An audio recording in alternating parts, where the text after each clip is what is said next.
Top, on va où? Troisième? Alors c'est parti. Audacia Holding est une holding d'investissement fondée en 2018 qui investit uniquement dans les sociétés d'e-commerce en Suisse et partout dans le monde. Aujourd'hui, on est actif dans plus de 20 pays. Notre but est d'amener ces sociétés au niveau supérieur en les aidant à faire des achats stratégiques, en fusionnant, ainsi qu'en ouvrant des nouveaux marchés. Et je crois qu'on est dans les temps.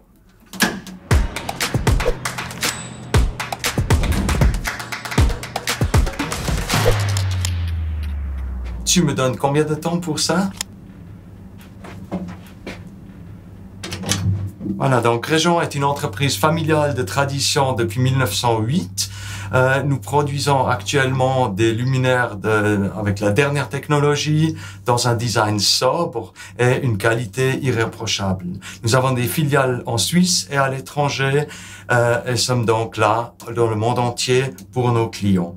Les dernières technologies qu'on a dans le luminaire nous permettent de décrocher des gros mandats, comme par exemple les 2 bâtiments les plus hauts de Suisse. C'est juste, il manquait un étage.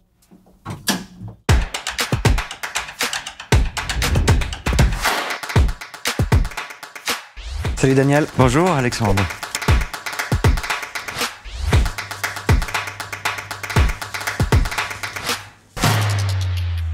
Bon, Daniel, votre entreprise a été fondée il y a plus de 100 ans, en 1908 si je ne me trompe pas. Quel est le secret de cette longévité?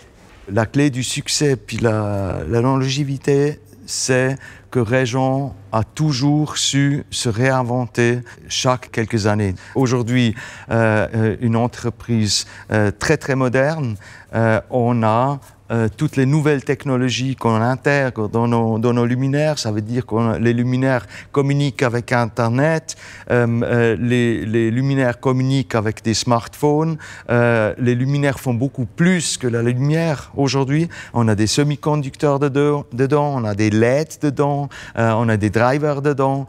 On parle beaucoup de Internet of Things et puis de data. Vu que je suis dans l'e-commerce, pour nous la data c'est très important. Pour vous aussi ou pour vos clients? Oui, effectivement, IoT, c'est vraiment Internet of Things, a atterri dans notre domaine. Des luminaires aujourd'hui qui peuvent, dans une salle de conférence, mesurer le nombre de personnes qui se trouvent dans la salle de conférence. On peut aussi gérer les places de travail. Ça veut dire que le collaborateur, il regarde sur son smartphone où est-ce que je peux trouver une place de travail qui est libre. Ah, c'est top ça. Donc, la même chose pour les salles de conférence. Les équipes de nettoyage, ils ont sur leur chariot de nettoyage une tablette qui leur indique les places de travail qui étaient utilisées aujourd'hui plus que 2 heures, 3 heures, 4 heures. Est-ce que j'ai besoin de nettoyer ou pas? Ouais, j'imagine aussi pour l'entreprise de savoir s'ils ont trop de bureaux par rapport au nombre de collaborateurs. On se dit si on a 60 collaborateurs, il nous faut 60 postes de travail. Peut-être que 40 serait suffisant. C'est exactement ça. Alors, une jolie question pour toi. Comment est-ce que tu protèges ton patrimoine privé des risques financiers liés à ton entreprise? Quels conseils est-ce que tu peux donner aux autres entrepreneurs? C'est une bonne question. Alors, j'essaie de réfléchir surtout aux méga-trends, à qu'est-ce qui va marcher, je pense qu'il va marcher dans 20 et 30 ans et pas forcément ce qui marchera dans une année. Et j'essaie d'investir là-dedans. Et pas forcément dans des entreprises qui m'appartiennent, mais aussi dans d'autres entreprises, enfin le marché boursier ou autre. Mais j'investis surtout dans ma société, dans moi. J'ai 28 ans aujourd'hui, il me faut... je pense que j'ai des plus grandes chances en investissant sur moi que sur quelqu'un d'autre, parce que j'ai des gros projets en vue.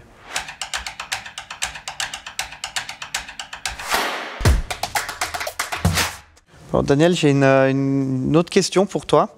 En cas de problème dans la famille, comment est-ce que vous faites la séparation entre la vie professionnelle et vie privée? Très bonne question.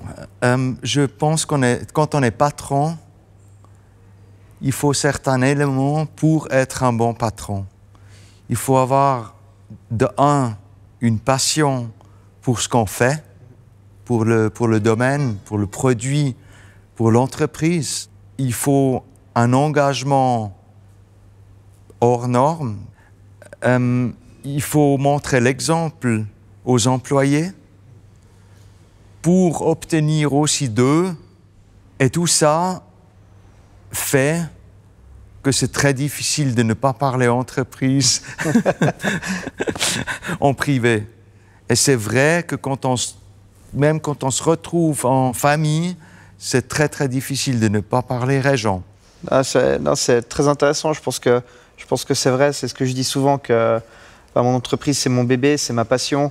Je pense que pour toi, ça doit être encore plus impressionnant vu que c'est ton arrière-grand-père qui avait créé ça. Donc, ça fait partie de la famille. C'est un membre de la famille, en fait, Régent. Oui, mais je pense que tu peux être très très fier de toi parce que c'est toi qui as créé quelque chose, chose que je ne peux pas dire pour moi parce que je suis né là-dedans. Et puis avec ma famille, avec mon frère, avec mes cousins, on est dans la continuité et puis on essaye de préparer cette entreprise pour la 5e génération. Moi, j'ai encore une question à te poser. Ton père a façonné ton parcours d'entrepreneur. Qu'est-ce que les jeunes entrepreneurs peuvent apprendre de la génération précédente et dans quel domaine est-ce qu'ils doivent plutôt s'écouter eux-mêmes? Moi, j'ai beaucoup appris de mon père ou les différents directeurs des sociétés que j'ai rachetées. Je les garde tout le temps pour une certaine période, pour une période de transition. Et si on regarde aujourd'hui dans ma direction, je m'entoure de personnes plus âgées. Mais où les jeunes, on va dire, doivent s'écouter, on est un peu plus dans le marché. On sait ce qu'on aime, ce qu'on consomme. Et je pense qu'en plus, on doit écouter nos aînés, mais on doit aussi écouter les personnes qui viennent, les générations qui viennent après nous.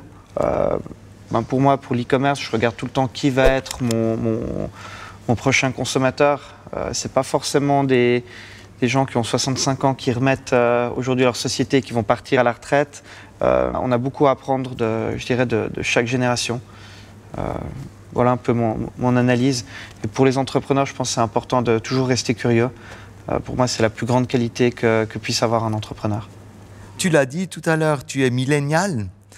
Est-ce qu'il y a quelque chose de particulier dans les habitudes de consommation de ta génération à toi que les autres PME pourraient être intéressés pour réussir à long terme eux aussi?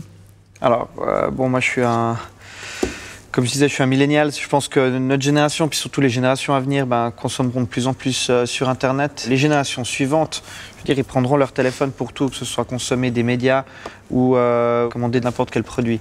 Donc, le conseil que je donnerais, c'est vraiment se concentrer aujourd'hui sur Internet et qu'il y a un moyen de toucher un très grand nombre de clients. Et la beauté aussi là derrière, c'est que c'est beaucoup plus simple d'ouvrir des marchés sur Internet. Et il y a beaucoup de millennials qui ont créé des sociétés pour accompagner justement les PME déjà établies à franchir ce pas.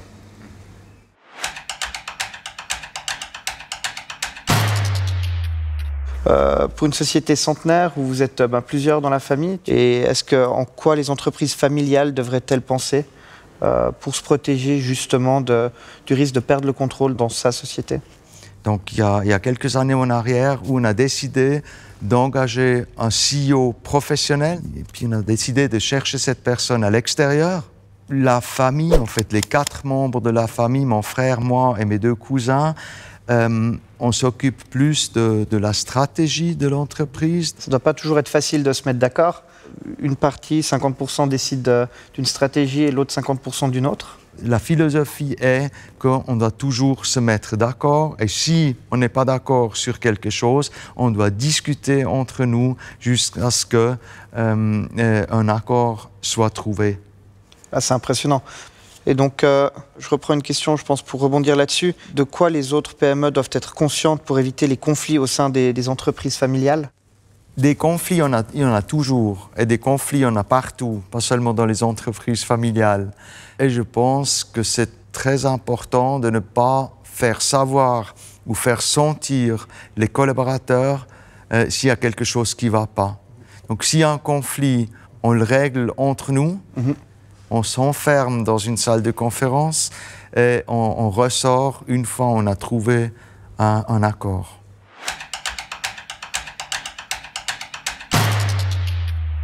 La stratégie du propriétaire est très importante. Ce qu'il veut réaliser avec son entreprise. Quels sont tes objectifs à toi et tes valeurs à toi?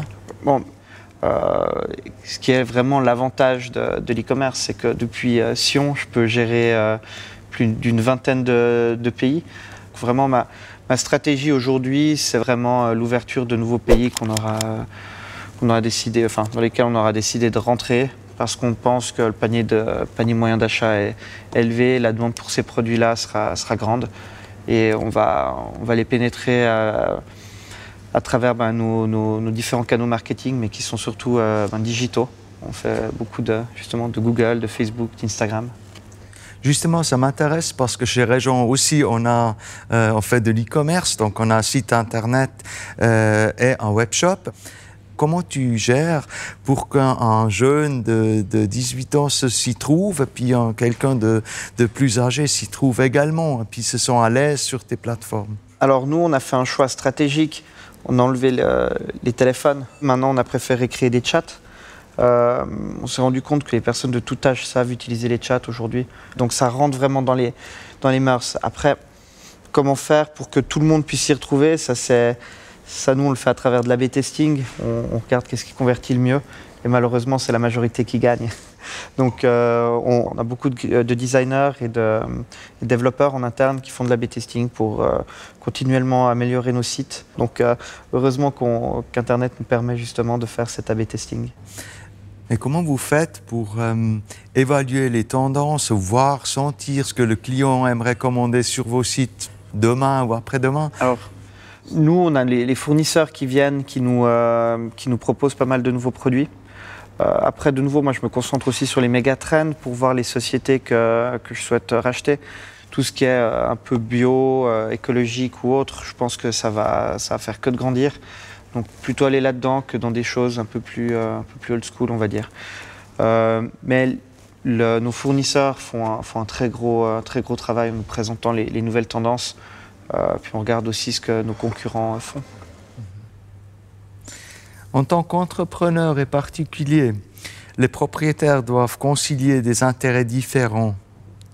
Quelles sont les décisions qui ont été les plus importantes pour toi? Je pense que c'est important de toujours prendre un petit risque. Après, c'est mon rôle en tant qu'entrepreneur de prendre ces risques, de faire ce calcul de risque. Est-ce que ça vaut vraiment la peine ou pas? Et de voir à quel point je suis prêt à perdre si ça va mal. C'est clair qu'on voit aujourd'hui les sociétés cotées avec un board où les gens sont que au bonus, ils vont être plus, ils vont se dire bon, peut-être que je prends un peu moins de risques, la société elle va moins grandir, mais au moins je me plante pas et puis la société elle sera encore là. C'est différent quand on est entrepreneur. Après si ma boîte elle plante, je pense que je l'ai dans le sang, donc je relancerai quelque chose.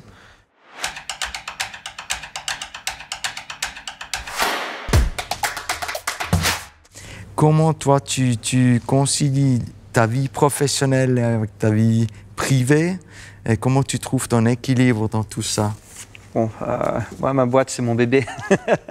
Je trouve que c'est important d'avoir du temps pour soi. Mais après, l'idée de dissocier vraiment sa vie privée et sa vie professionnelle, après, pour certaines personnes, ils arrivent à le faire. Moi j'arrive pas forcément, vu que vraiment ma passion, le matin, j'arrive, j'ai un énorme sourire, j'aime ce que je fais. Donc, je rentre le soir, j'ai envie d'en parler à mes amis, j'ai envie d'en parler à ma famille. La séparation se fait, on va dire, naturellement, mais les deux restent quand même bien imbriqués. Est-ce que ça t'arrive, comme ça m'arrive à moi, de tout d'un coup, à 2 heures du matin, de me réveiller avec une idée? C'est sûr. Comment tu gères ça? Bon, en règle générale, si je ne peux pas la noter quelque part ou faire quelque chose, je ne peux pas me rendormir. Mes collaborateurs, à 16h30, c'est fini, ils partent, ils rentrent chez eux, ils pensent à autre chose. Moi, comme tu le disais, 24 heures sur 24, même, tu rêves de ta boîte. tu te dis, ah punaise, j'ai trouvé une top idée, ou d'un coup, tu penses, tu dis, oh, j'ai oublié de faire ça, il faut vraiment vite que je le fasse. Aujourd'hui, la technologie permet, de faire tellement de choses. Je peux faire la plupart des choses depuis mon téléphone ou je me balade jamais sur mon ordi portable. Tu notes encore des choses sur du papier? Oui. Oui, ça m'aide beaucoup. Mais je note beaucoup de choses sur papier et après je fais le résumé sur l'ordi. Mais on l'écrit de façon digitale et puis qu'on la classe correctement. Tout le monde peut retrouver ça. Mais justement, j'ai une question pour toi. Admettons qu'il t'arriverait quelque chose dans ta vie, chose que personne n'espère, comment ton entreprise ou tes entreprises sont préparées à cette éventualité? On a une sorte de bible de l'entreprise pour chacun des départements. Comme ça, si on a un nouveau collaborateur qui rentre, parce qu'il y a 3 ans, j'étais seul, là aujourd'hui on est une grosse soixantaine, donc il faut que le collaborateur, quand on l'onboard, il puisse commencer à travailler le plus rapidement possible. Donc si moi je disparais, je pense que la société ira très bien, même potentiellement mieux. Pour moi, c'était ma plus grande peur. Et quelle est la tienne, ta plus grande peur en tant qu'entrepreneur? Je pense que la plus grande peur comme entrepreneur, c'est d'être sûr ou le plus convaincu possible d'avoir pris les bonnes décisions stratégiques pour justement faire évoluer, comme j'ai expliqué avant, l'entreprise dans le bon sens. Et là, d'être sûr que les collaborateurs vont l'accepter, les clients vont l'accepter, et c'est surtout que ça a été la bonne décision de prendre autant d'argent à investir dans quelque chose pour amener son entreprise plus loin. Ouais. Bon voilà, c'était ma dernière question. Merci d'y avoir répondu et d'avoir répondu à toutes ces questions. C'était très inspirant et j'ai appris beaucoup de choses.